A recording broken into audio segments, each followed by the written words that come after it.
And I want to ask, so in these 8 years, up until 2014, when you say you get to this low point, what is your, so that's Blankets and the things that sort of, and they've talked a little bit about the touring and the music that you're making, and you're making royalties from being registered in a Swiss version of MCSK. Yeah.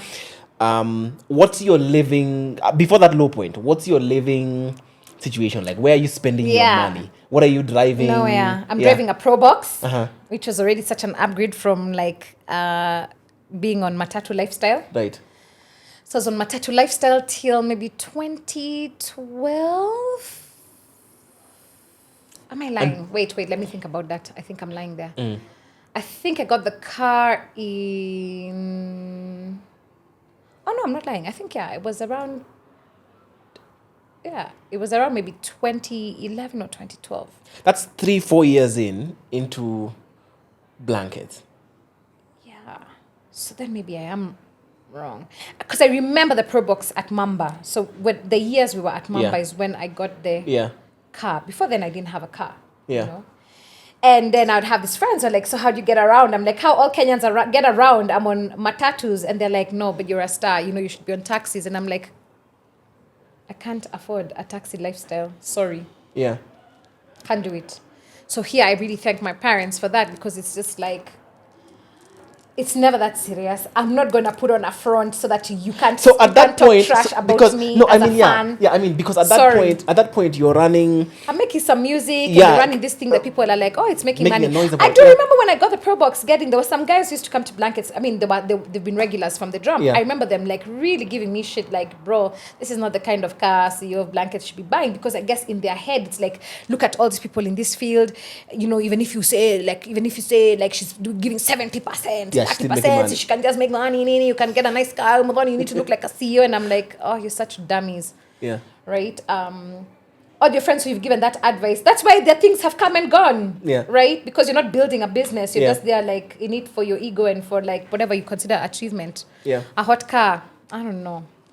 So yeah, my lifestyle was really, really, really basic. Any money that I had, I was trying to make the music career like take off, trying to do promotions, trying to make Muthoni Drummer Queen a real thing, trying to invest in that.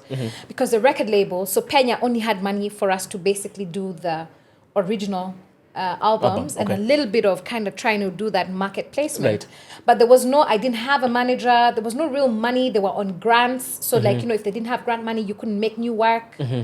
So even they're trying to write grants to get into like new things. So it's just like very, very, very, very frugal, really. Yeah. Very frugal, very like, I think my highest expense really was on fuel when the car came. By that point, I was living with a friend of mine. She was getting married, so she left me with the house. It was a fantastic apartment in Westlands. It was a 3-bed, an old but really good, very well placed. The rent was like 33K. At that point, I had discovered that there was a thing called Expat Link or Expat something. And expats were always trying to like rent rooms or apartments. You know, people who are here for short contracts, you're here for a gig for 6 weeks. Essentially before Airbnb really... Precisely. I was Airbnb before Airbnb came. Then I was like, what do you mean? You're saying these guys will rent a room for a month for 30,000 so because it's Westlands? Yeah. Welcome. Hi, roommate. Yeah. You know. So then it's like, oh, I don't have to be so stressed about like meeting rent because basically just rent one of the rooms, you know, on a fairly stable basis. Right. Yeah, there were no, I had no extravagances. There were no extravagances. And when you get this money from touring, when you go and tour in Europe, so in fact the touring money really came much later. Oh, it still hasn't come at this point. No, 2014. No, because the touring started in 2015. Okay. Before that. Yes. So it wasn't, and by 2014 I was still a dummy at MCSK, you know. So that I'd never got any of my royalties for that first piece of work that we did. Yeah. It was only later where it was like they were like, bro, we've been sending this money. I wrote to MCSK. They acted a fool. I was like, dope. Time to quit this organization. Oh, they've been sending them money. Yeah, because it's automatic. The system automatically sends to where you are a member. Yeah. So then now MCSK just does its thing, you know. And I just never got any of that money. So I only became, I think, a member of Swiza around 2016 or 17, something like that. Right. Okay. Yeah. So get 2014, low point, 2015, things now sort of... 2015, I wouldn't say things I mean, take off. The touring, yeah. Yeah, I think 2015, it starts to feel like maybe the music thing will come through somewhat. Yeah. 2015, we write our first grant. We get a grant from an organization. We test out a new festival called Africa Nouveau. We have a lot of creative satisfaction from that. And I slowly start to feel like I'm coming back to life. So in 2016, by this point, I have a new business partner. He's like, yo, do you want to bring blankets back? And I'm like, no chance. Because 2015, we didn't do blankets at all. Why? I couldn't. Because of the articles? No, I just couldn't. But 2014 was Burnout. And now I know the language for it. Okay. 2014 was pure Burnout. 8 years of doing something first Sunday of every month. And at the scale that we were producing that festival. Yeah. Forget it. If you had been making money, do you think you'd have been able to continue? No. There was Burnout. It was just complete. There was pure Burnout. Okay, well, I wonder if we would have continued. Maybe for my colleagues. But there was pure Burnout. Even for them. I can't explain what that life felt like. Because basically you're on a treadmill. You can't get off the treadmill. As soon as this gig is over, you have to reconcile within 3 days. You're starting to plan the next gig. And you're also hoping that you're flipping the money gig by gig. What was your hope that the end would be? Because it feels like, okay, you're taking out a little bit just to get your month-on-month expenses. Yeah. But was there ever the idea of a big cash out at some point of being like... No, I didn't even know that there can be a cash out until, I started working with my current business partner who's like, oh yeah, you can build a business for selling. I didn't know that's a thing. He's a VC. He's like, oh my God. How did you learn to do business? I was like, by doing. Yeah. By watching Donald Trump's show. What is that show called? You're Fired. That show for You're Fired. The Apprentice. Yeah. Reading business books. He's like, there's a whole thing in life called, you just build the opportunity and then you cash out on the opportunity. Yeah. You sell some stake. So then he gave me things to read and I was like, oh. Okay. So 2015, he asked you want to bring it back. You're like, forget it. No, I wasn't ready for it. Yeah. Then in 2016, a friend of ours really had an interesting proposition, and then my business, like an artist who really wanted to come, and that was a really good artist, and I was like, I can't do this thing again. And then my business partner was like, look, we don't need to bring it on a monthly cadence, and that was a game changer. I was like, okay, if it's sort of on a monthly cadence, let's see what's the right cadence. I was like, I don't know. First, let's just do one, then we'll see what happens. So we did the gig, and then everybody who loved blankets came for that gig, and was like, we've missed you guys so much. And that was really good and affirming to hear, because I guess also I was a bit in my head about like, we've lost our position in market. And it's like, oh no, you've never lost your position in market. Guys, we're just waiting for you to come back. So 2016, 2017, 2018, I refused to commit to any cadence. I was just like, we'll try 3 times a year, but let's also just see what's happening. Yeah. Because now that's when the touring was starting to really become a thing in Swizo. So I was like, we'll just see how it's going. And it's also even that time because we tried to do it 3 times a year, it was so stressful. I was like, no, this is exactly what led me to sort of ulcers and to really hate life. And I can't do it. We're not set up correctly for this thing. And so I have a question for you. Yeah. In 2015, when you're saying you're not going to do it, how then do you decide you're going to meet your expenses? Indeed. I was that desperate. Yeah. I was literally that desperate. I was like, sawa, kama nitarudi kwa mama yangu, narudi kwa mama yangu. I couldn't stomach it. I just couldn't take it. So how did we do that? How did I survive 2015? Yeah, by that time, I had another roommate. I moved in with my boyfriend. So we were able to split expenses at home. My business partner put some operational money down. Okay. So we were able to kind of have a small but predictable income. So I was able to cover my life expenses. Right. The two colleagues at the time, we were able to cover our life expenses in 2015, 2016, 17, Okay. In that window, that's how we were able to to coast, because basically I was like, I'm not doing this thing. I just couldn't do that thing. Yeah. Okay. Could never. Tell me about how you ended up in an ambulance at the end of a gig. Oh my God. Yeah. And the whole story from inception of this is a bad idea to when you're actually in an ambulance. And how much money you lost in the process. Yeah. I'll never tell you how much money I lost. I'll never tell myself how much money I lost. Yeah. For this, you need to talk to the accountant. I just refuse to. I can't. Yeah. But yeah, so in 2015, we started this festival called Africa Nouveau. Love it. First, the creative high, amazing. We were early to know what is Gen Z. I didn't know what that was, but we were able to see the creative source coming through in Kenya, in the region. We were early to call that there's going to be a seismic shift in Africa, leading in entertainment.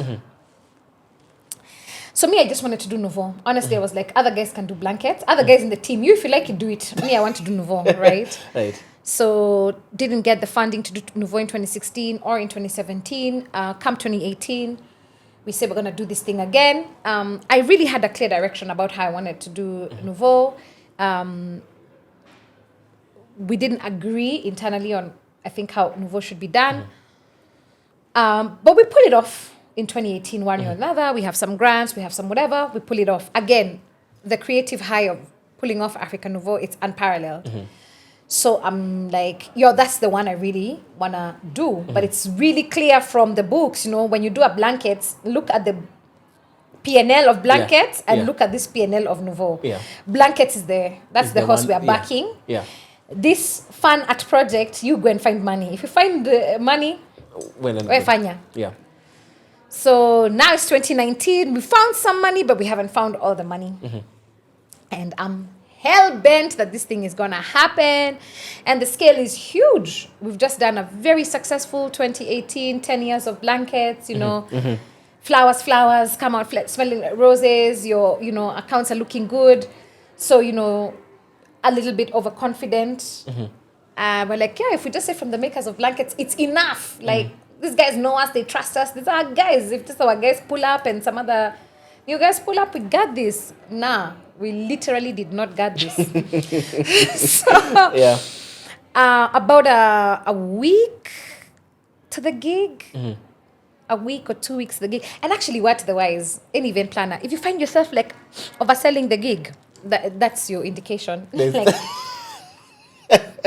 that's the flag flying in your face. Like, there should be work in selling, but if you really feel like you're overselling, failed. You're out of the game. That's one of the clear indications. So I remember finding myself like overselling, just being like, maybe if I just say these things, like the users trust me, if I just say these things and no. So about a week, I want to say it's a week or maybe 2 weeks to the gig. It was a very short window of time. And it was definitely under 10 days to the gig. Our then CFO, has this conversation with my business partner for like, shut it down. Like, no, please. And so my business partner calls me and I'm in residency and I'm trying to make this music, that I've been dying to make, 2019, we're like, after this summer of 2019, bro, we're like, it's the next level. So my Swizzos have come here, we're in residency. I can't even focus because now I'm on a phone call. And, he's basically saying like, pull the plug. And I'm like, I'm not pulling the plug. I can't pull the plug. There's too many other people involved. I think some of our international partners who were involved were already on the way, but there would have been some really serious reputational risk. And while they both agreed, they were like, this is perilous to the business. If this fails, there is no business. Forget your reputation. There will be no business. But I was so attached to the thing we were trying to create, I was so attached to what I wanted, to the artistic vision. I was so attached to this thing that we were making, and the team was so in love with this product, you know. So, you know, when they said that, you know, the team's reaction, because I went back to the bosses, you know, inside, and I was like, yo, guys, what do you think? And they're like, hell no, we can't do that. Okay, now I have the wisdom to understand. Of course, they would have said, no, we're not going to do that, you know. And I was so attached to the team because I'm the one who sits operationally day to day in the team. So I went back and I was like, sorry. We're going ahead. As we're going ahead with this thing, you know, made some really bad bullshit compromise with him, like how I would fix it if it didn't work out. You know, I was so confident the thing was going to work out. And it was spectacular. I assure you, like African Nouveau is a dream. It's an African utopia. It's incredible. But we just needed like roughly 4,000 more bodies. Paying, buying drinks, buying food, you know? And so we didn't have. So it's becoming very apparent. When does it become apparent to you? I mean, it was apparent at the point we're having the conversation. But I mean, it sounds like you still have... You're not truly... Okay, when do you accept... I'm a fool. When do you accept that? At that point, I was being a fool. Financially speaking, from a brand perspective, I was on the money. And so I think the conversation that should have happened is like, how do we entangle ourselves from this thing? But what ended up happening is we created an either or, right? I was so family on this side, and my partner and the CFO was so family on this side. So there was no middle ground. So we couldn't hear each other. And so then, you know, in such a situation, you know, because I'm the one who sits operationally, it was my call to make. So I made the call. And then it's like, it's not working. Friday night, I'm like, okay, it's the first night of the festival. Okay. Saturday, we're like, bro, we're in trouble. Sunday, now I was like, oh yeah, it's dead. So from Sunday morning, I'm having, you know, like I mentioned earlier, I picked up ulcers somewhere along the path of trying to create something. So my ulcers are like having hyperacidity, it's acting up, but I'm like, I can manage this. And then at like 6 p.m. now, I can't manage this because, you know, at 6 p.m. you call it, you know, that's the end of any financial situation. You've closed ticketing. So like what you have is what you have. And I just know that it's not what you spent. And like, I just have one of the most vicious episodes of acidity I've ever had. So that ambulance at the festival to carry people carries me to Aga Khan because it's like I'm on drip. I can't stop. Like if you don't know anything about hyperacidity, check it out. It's awful. And I'm just there in the hospital, like just kind of praying. Can I just vaporize? How can I die without anybody knowing I've died? You know, like my mom. Like, can I just vaporize? You know, just like water. Just that she just thinks I'm in London. Or something. What's the biggest like we lost thing millions. You're contemplating? We lost millions of money. So first I'm like, suppliers. Tomorrow morning suppliers have to be paid, or in this week suppliers have to be paid. There's no money to pay suppliers. Artists have been paid, that's all right. It's suppliers. That was a big one. Then it's like, now there are no reserves. So what do I do for my operational cash flow? Because I still have colleagues. Where will colleagues be paid from? And also now I fought with my partner. We are so you know, at odds. You remember? We are so at odds. This is banana orange. Did you guys remember that time in Kenya? Banana orange. Remember the way the temperature was? There was no middle ground. So we've blown all middle ground. So then I also have to face him and now be like, you were right. And now I have to eat the consequences of the decision. Hey, 2019. Wow.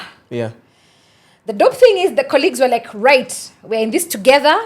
Guys rallied. They're like, we're going to do what we're going to do. You know? 2019 is what actually started the Good Times Productions. That's when we're like, oh, now what we have to do is we have to work for other people. We know how to produce. Now we need clients. Because now that's how we're going to make our bread and butter. Like, to keep like, your everyday. My so co-director up until is that not point. we didn't do anybody else's work. Yeah. Okay, very Namaringo, very, very, very choosily, you know, like, oh, we're going to produce this thing for the American embassy, this one thing. Yeah. And then it's like, we're not going to produce another thing. Yeah. To be fair, we were also so busy. It's such a small team putting together a festival. Hey, it's not a joke. Eh? This is not child's play. Yeah. So now we're like, bro, we have to leave. I remember we did some work. You know, that year there was like someone we were working with. They had the contract to do to start Tusker Oktoberfest. So we were a subcontractor, you know, and we did that work. You know, we got zero recognition for that work. We got paid so little, knowing what we have to do that work. But, you know, we were the software. We were like, this is the way you think about programming. This is how you, this is literally how you need to think about this, you know, these elements. That was some of the work that we did that year. Basically, that year, we just Cinderella'd. Yeah. Do you have a gig? We're going to produce for you. Yeah. Then, because my business partner is like from God, he's like, anyway, so now blankets.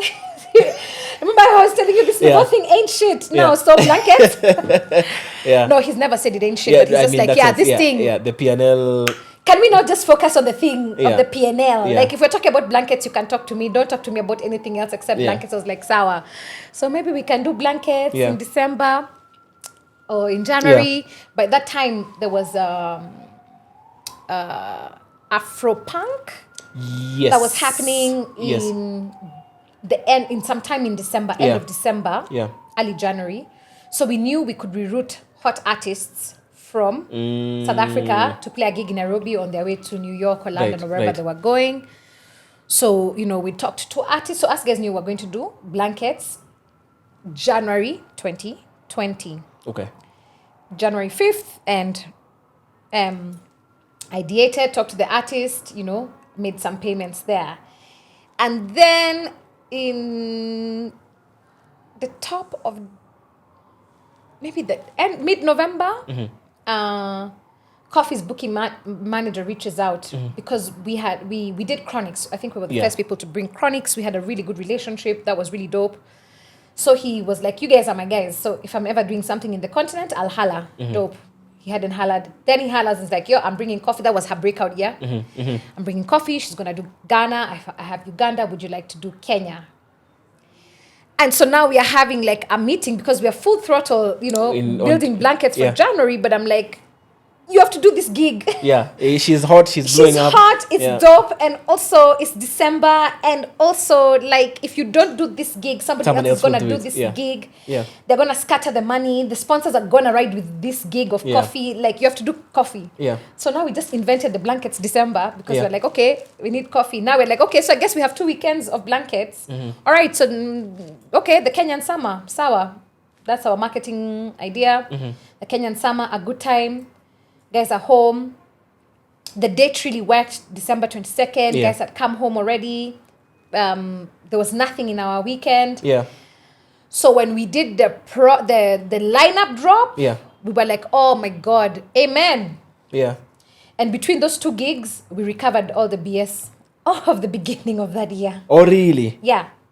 What's the craziest amount of or the most amount of money you've made when you drop an artist list? You guys are not like that. Yeah. You Kenyans are not like that. Yeah. You Kenyans are not like that. You know for a fact that you're going to go for this gig. Yeah. You know it. But you're going to wait until Friday when the gig is on Sunday to buy your tickets. I can't understand what that business is about. I don't know why we are like that. I suspect it's because we don't have a culture of sold out. Because it's also outdoors. So you just imagine there's space. The thing can't be sold out. There's just going to be space for me, you know. But of course, there's a thing like sellout point, you know, like what have you planned? You can have a field that can hold 30,000 people. But if you've planned for 10,000 people in terms of your security, personnel, your toilets, your infrastructure, 10,000 is your sellout point, right? But we don't know if we've hit sellout point until the Friday. The week of the gig is when we know whether we have a hot gig.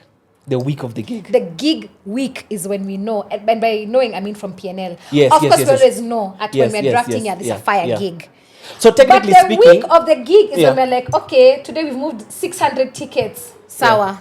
We are cooking. So technically speaking, even with the African Nouveau, I wasn't wrong in being like, they're gonna pull up. Wait until the week before the gig. They're gonna pull up on us. You just didn't. You understand? But okay. So that's how you ended up. I imagine something like Sauti Sol's last concert. Yeah.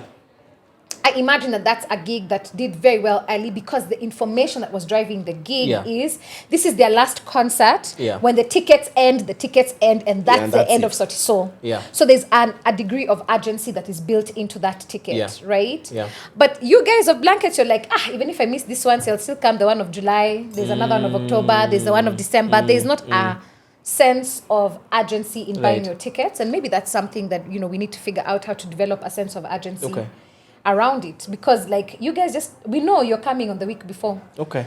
So there's still a degree of vibes, and inshallah, I mean, we have a lot of data that allows us to build, like we've built a really good predictive tool, but like we're lying. Yeah. Okay. As we sort of wind up, how did you build the capital to allow you to do a year of shows? Like now how did you build the capital to have that so together? First, it seems like a part of my story is like ashes to rising. I think right. I really pray I've been cured of that bullshit by now. But like when we came back in December 22nd, do you guys remember that we did a midweek gig? We did 21st of December. Collins is our gig expert. Yeah, we did a gig on 21st of December. That's how Blankets came back post-pandemic. Yeah. And we're just like, you guys are always pushing this idea of December, shere. So then you pull up. You guys were really not happy with that idea of a midweek gig. So, but it's not so much that you are not happy. The thing that we had like really miscalculated is the post-pandemic realities for a lot of companies. Is like guys worked until like 23rd.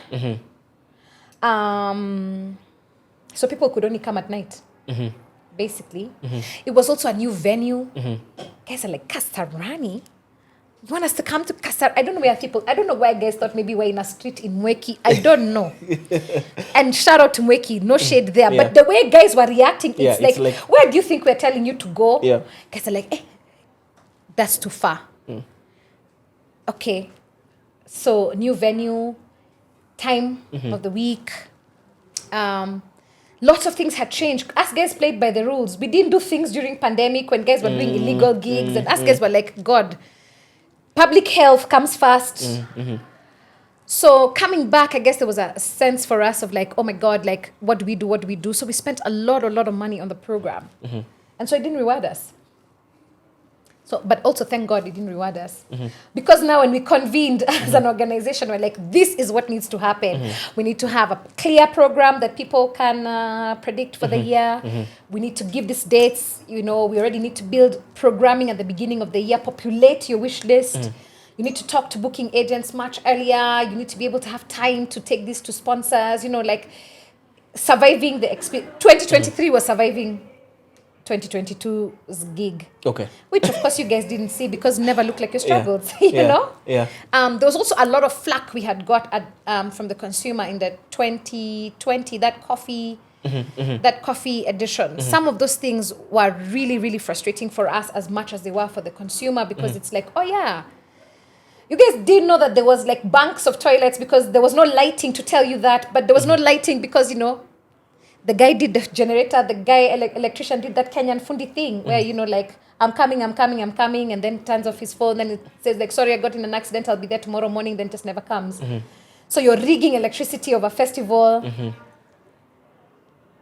One day, you need 3 days. Anyway, so there was lots of lessons that we learned. So we're like, from an experience perspective, when we come back, atutawai tukanwa mambo za experience. So we invested a lot in the experience, finding the right venue, convincing that venue, give us this venue. We're going to show you how we can make this venue a real gig venue. So 2023 was building that consumer trust. It was becoming smarter with the way we think about programming, how we think about spending money on experience, how we tell the story of the festival, and just building that cadence. So, and now we see it, now not everybody, but now we can see lots of people being like, okay, give people a year calendar. Of course, it makes sense. Give your sponsors a year calendar so they can know whether they want to do their own things, whether they want to jump on your thing. Yeah.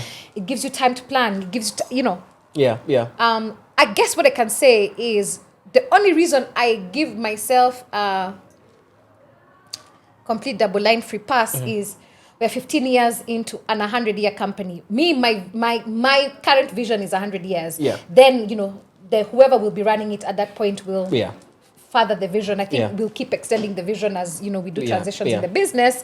15 years, I'm not even a teenager. Right. Given the scale of vision. You're in the teenage space. Literally like smack in between. Yeah. So take time. Okay. Take time. But where do you get the capital? Because I'm assuming... So the capital... Or is it by faith?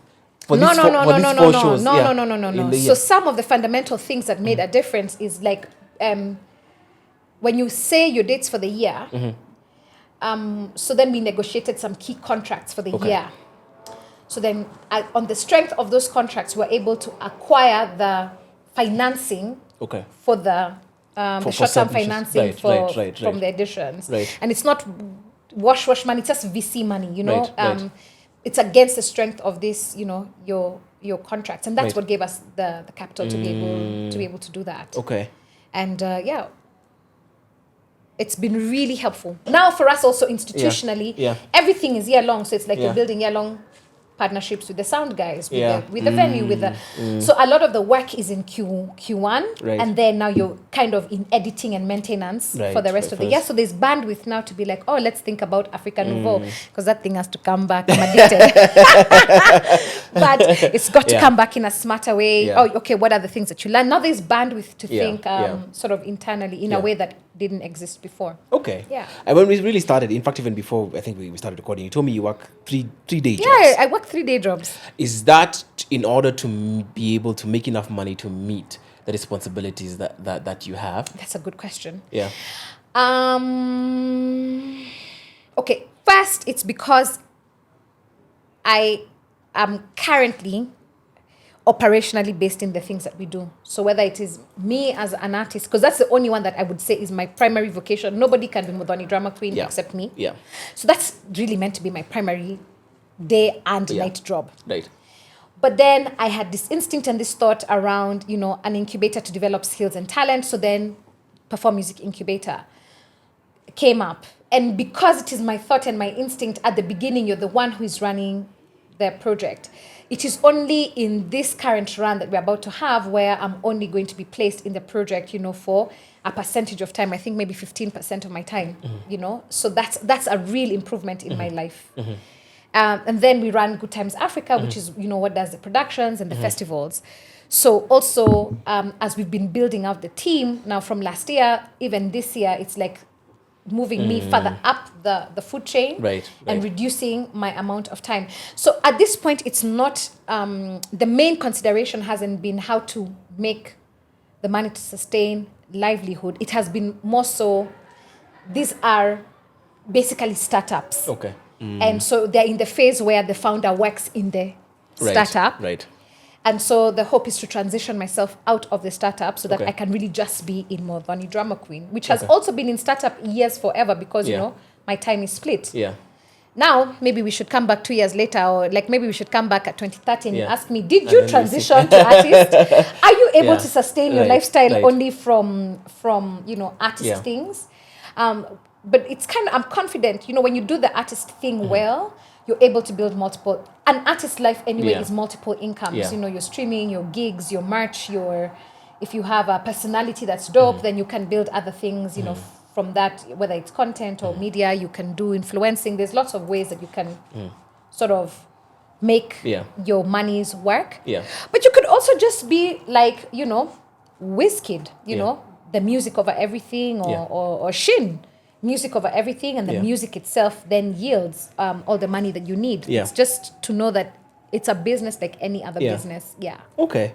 Yeah. Do you think people think you have a lot more money than you have? Yeah. Hell yeah. Yeah. And sometimes I really do have a lot more money than you think I do. Yeah. It goes both ways. It goes both ways. Yeah. I think the more the healthy thing that has happened over time is for me to interrogate my own relationship to money, the having of it or the absence of it, and to build a much more healthy relationship with what I think money means. Okay. Because thoughts become things. Yeah. Right? So I'd say like I'm in the healthiest place I've been with money and only getting healthier. Okay. But yeah, the plan is a shitload of money. A shitload of money can make you do lots and lots and lots of things. Yeah. Really good things in the world. Me, I'm on my Oprah bag. That's it. It's like I want Oprah kind of money because we also have to do these things ourselves. You know, we're in an ecosystem where there's nothing. There's only things for the top of the food chain and very little for everybody in the middle and at the lower. Not everybody is going to be a Beyonce. Yeah. What does that mean, though? Like, what does it mean that you should be able to live? There's no big circuit in Kenya. What does that mean that if I need to tour, I have to leave Kenya? Yeah. So who is going to build that touring infrastructure? Like, who is going to build those venues, that network of venues, that technical skill set? Who's going to do that? Yeah. So you're going to need a bunch of guap to be able to make that happen. So that's the plan. Last question. Yeah. You said that you don't chase money. No. You attract money. Yeah. How I mean, can you give me a window into what that's looked like for, I mean, running a festival for 15 years? Yeah. I mean, there must be millions and millions and millions that have come as a result of that. Yeah. So I'm trying to reconcile you generating millions and millions of shillings without quote unquote chasing the money. I get that because it really does sound like an oxymoron. Yeah. Yeah. So let me use the incubator, then I'll come to the festival. Yeah. So when you're doing project design, you're really coming from mission. I really see the gap in skills. I really think we deserve to have a system. We deserve school. We deserve a way that we can upgrade our skills. I really think that this is an area that I can focus on. So you project design. Yeah. In that project design, you are part of the operational team. So you're going to draw an income the same way, the programs manager, the same way the administrator is going to draw it. Yeah. So then I'm looking for the money to achieve the impact that I can also get my time paid for achieving my impact is almost, I don't want to say secondary because I don't want to sound disingenuous. Of course we need money. You know, I'm a parent. I need money to pay for health insurance. Yeah. But my primary motivation in writing that pitch isn't how much I can make personally. Okay. You get that? Yeah, I get what you mean. And when we're building kind of like that administrative team, even who does what, the roles, and like thinking around how to make payments, I'm not going to say because I'm the one who came up with the idea and I'm the one who's doing this pitch and, I'm the one with the brand name, I should be paid more than my colleagues, That's not true. You get paid against experience, against work, against the hours that you're putting in. Right.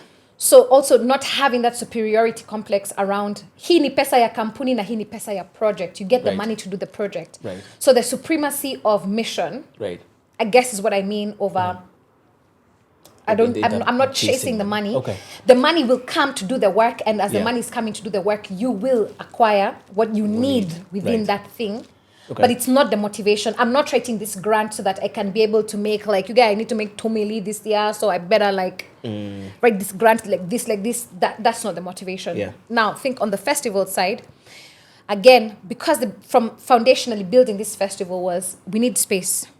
We need to platform ourselves. We need to hear ourselves. Yeah. We deserve good things. We deserve beauty and joy. We deserve upliftment. Artists deserve dignified work. The music ecosystem is a real powerhouse in being able to distribute incomes. Like the vendor will make money, the lady cleaning the toilet will make money, the venue. It's such a great economic engine. Like gigs done at scale and well, game changer, right? And they're better documented ones. I think if you think about like the impact of nyege on a town like Ginger, right? Like the real economics. So Blankets does that same thing. Yeah.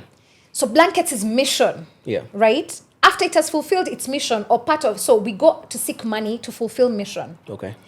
Then we are built into this mission because, you know, we're working on this, we're putting man hours, creativity, so we're also able to earn living from fulfilling mission. Yeah. But there's no day when we're doing blankets being like, you guy, after we finish this thing, my bonus on this thing, my guy of like 3 million, guy, you know what I'm gonna do? There's never a thought like that. And there's high integrity with the money. The money that comes in, whether we earn it or whether it comes in from sponsors, however the money comes, the money first belongs to mission. Yeah. Secondly, the money belongs to the organization. The important thing to build is an organization. If you build an organization, it will facilitate your money needs. Yeah. We're not building a thing for Muthoni to then be like, wow, there's money in this account. Let me just go try this 1 million today. I soup up my car. Yeah. You know, I send my kid to an IB school. It's never like that. I've never thought about it that way. Yeah. So when I say that the money comes, this is what I mean. You know, you do the mission well, the sponsors are happy, the audience is happy, they facilitate you, right? Yeah. You do the thing, it gives birth to inajiza. Yeah. You understand, right? Yeah. So if you farm well, you get good produce. Yeah. If you're careful with your produce, you can eat for today and you can export some and you can save some for a rainy day. So that's the way we think about it. Yeah. So then the mentality there has never been like X marks the spot that I need for me. Yeah. It's more like X marks the spot for what we need to fulfill this mission, and then I get out of that mission. Okay. And then since, you know, it's multiple incomes, you're making some money from music, some money from this, some money from this, you know, at the end of the day, you know, your pot is running over and you're like, oh, that's fantastic. Shout out to God. And like, see you next month, or see you, see you at our next, whenever we need to make payments. Okay. But that thing is a game changer. It takes the ego out of seeking the thing. It takes out the attachment to the money saying something about you. So, you know, if God forbid I died today, there's enough foundationally in blankets to achieve its, you know, it's 100-year mission. Yeah. The thinking is solid. Yeah. It's not a cash cow for Muthoni or for the directors or the, you know, or the shareholders. Okay. Yeah. Everybody's locked into mission. Okay. Yeah. Justin, any to wrap? I'm so sorry. This is so long. How many minutes do I have? 1. Literally 1 minute. Yeah. All right. Last question to answer with one word. Oh my God. Do you think, I mean, if you go back to, I guess, 10, 16 years ago when you were starting, do you think you are where, financially speaking, do you think you are where you were? Do you think the girl who you're talking about, who was at a table where 200 shillings is being split between bus fare, all of those things, do you think you've made that person proud? And do you think that person would have thought that you would be who you are today, financially speaking? And remember, we have a mate on the memory card. Yeah. Yeah. Yeah. Yeah. Yeah. I've made her proud. Yeah. Yeah. Yeah, Okay. I've made her proud. To be expounded in the next time that we speak. But yeah, thanks so much for coming. I think there's like, if you know, we said a couple of weeks ago, like, Financially Incorrect is not a place specifically to give financial advice explicitly, but it's a space where we want people to be able to learn from other people's experiences, be able to understand financial elements from other people's experiences. And I think you've shed a light to an element of being a business person, and being able to, and some of the sacrifices that have been made. And I think also the reconciling between who people think you are vis-a-vis where you might be realistically. And I think those are really important lessons. So thanks for coming again. Thank you. Again, happy International Women's Day. I believe this is going to be released as a part 1 and a part 2 probably. Oh my God. And I'm so sorry. Yeah, but that was that. I really enjoyed this, and we'll see you guys in the next episode. Again, happy International Women's Day.